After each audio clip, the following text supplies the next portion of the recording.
दर्द से भर गई जिंदगी तके से दिखाई हम।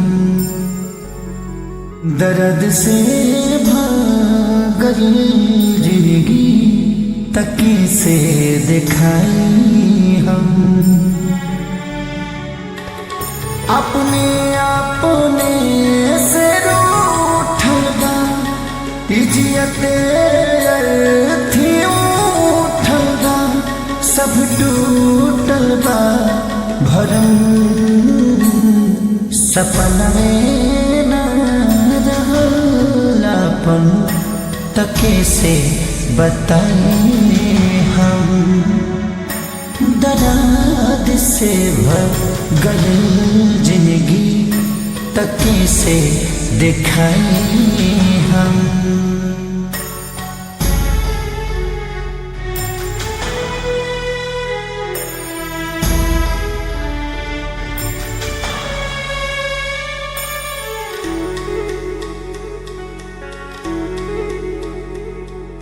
गिरल कर जरे पबिजुरी अरमान जरिए गई।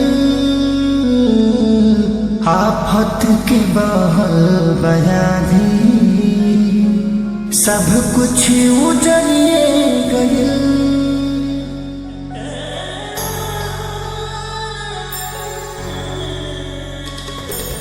गिरल कर जरे पबिजुरी अरमान जरिए गई। आफत के बहल बयाधी सब कुछ उजरिए गई।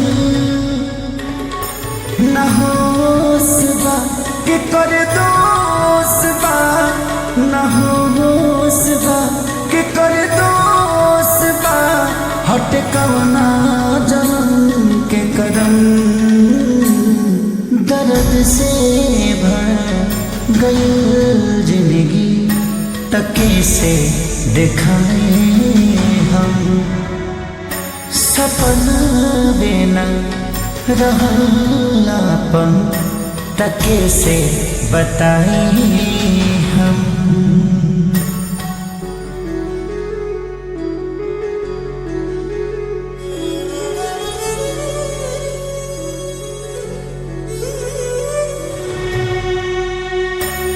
आदमी तो होला खिलौना सुनले रहे लोग से।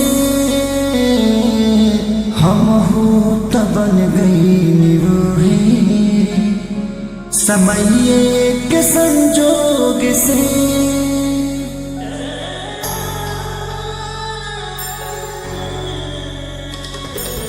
आदमी तो होला खिलौना सुनले रहे लोग से।